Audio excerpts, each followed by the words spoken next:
rightly described as kryptonite for the Republican Party, the court's assault on reproductive rights. And now a new issue in this fight has opened up, leaving politicians without a clear answer on the topic. Following the Alabama Supreme Court's ruling that frozen embryos created through in vitro fertilization are considered children, doctors and patients are fearful and uncertain and outraged. Watch Alabama Senator Tommy Tuberville struggle to answer a question from NBC News this afternoon about what is happening in his own state. Do you have a reaction to the Alabama Supreme Court ruling on the fact that embryos are children? Yeah, I was all for it. We need to have more kids. We need to have an opportunity to do that. And I thought this was the right thing to do. But IVF is used to have more children, and right now IVF services are paused at some of the clinics in Alabama. Aren't you concerned that this could impact people who are trying to have kids? Well, that's for another conversation. People need to have. We need more kids. We need the people to have the opportunity to have kids. Senator, what do you say to the women right now in Alabama who no longer have access to IVF, or who will not, as a result of this ruling? What do you say to them? Well, that's a hard one. It really is. It's really hard. Because, again, you want people to have that opportunity. And that's what I was telling her. We need more kids. Joining me now, President and CEO of Reproductive Freedom for All, Minnie Tamaraju. Molly-Jean Fass is back with us. Minnie, I mean, my goodness. I don't know if that is a question about not knowing the many ways that people now are able to conceive, or if he just has not followed this story. Either way, your reaction to Senator Tuberville, unaware of not just the consequences, but what this ruling is even about. I have so many reactions. I'll try to distill them. I think they know full well what they're doing. They have been embedded with the extremist right-wing evangelical community. Tommy Tuberville is part of that community. They know full well what they're doing. They've just been caught. Mm-hmm. I mean, even Kellyanne Conway, the Washington Post reported, circulated a memo with polling that showed 86% of Americans support IVF. They went ahead. They just never thought they'd get caught. Mm-hmm. This is so connected to exactly the same scenario with Dobbs, where they're beginning to hide and pretend to moderate their position on abortion because they know it's wildly unpopular. Look, I mean, this has always been the end game of this movement. Mm-hmm. It is here and now, and they don't know how to handle it now that it's been exposed. Minnie, you recall when advocates like yourself warned of the overthrow of Roe. You recall that when that actually did happen, that you warned that something like this Alabama ruling would happen. And both times there were people who said, you're hysterical, you're overreacting, none of that's going to happen. Well, here we are. Talk about why this Alabama ruling is just so devastating, not just for folks in Alabama, but for folks all across this country. It's devastating because it's not limited to Alabama. Yep. Okay. I mean, this is a core foundational belief of the entire GOP. There is a Life Begins at Conception bill that was co-sponsored by over 120 Republicans, including Speaker Mike Johnson. This thing is in Congress. Okay. Nikki Haley is now on the record talking about how she believes embryos are babies. This is so embedded, the Project 2025 blueprint that the extremist right-wing GOP leadership are putting forth to be prepared for a Trump administration that you've been covering. Mm-hmm.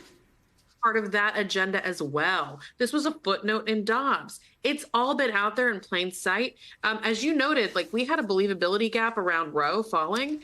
We've had a believability gap around attacks on contraception and IVF. It's important for folks to remember this isn't limited to a bunch of extremists in places like Texas and Alabama. It's right here in the leadership of the GOP in Congress and at the federal level and in the presidential race. And so it is, in part, Molly, while you've had this believability gap, there's also been this question about saliency. Will this motivate voters in the same way going into November 2024 that it motivated voters going into the midterms? I think it is, in part, why you have Vice President Harris, why you have someone like Governor Gretchen Whitmer really speaking to this topic just today. Take a listen. So on the one hand, the proponents are saying that an individual doesn't have a right to end an unwanted pregnancy. And on the other hand, the individual does not have a right to start a family. They've shown us their next steps, a national abortion ban. put healthcare providers behind bars, ban emergency contraception, ban birth control, ban IVF, as we just saw in Alabama this week, banning mifepristone. This is their playbook. This is one where we don't even need to work that hard to create a contrast. Yeah, it's also really scary. I mean, I was born in 1978, 5 years after Roe v. Wade was the law of the land. I did not think that I would be 45 and arguing that contraception should be legal. I mean, this has gotten very crazy.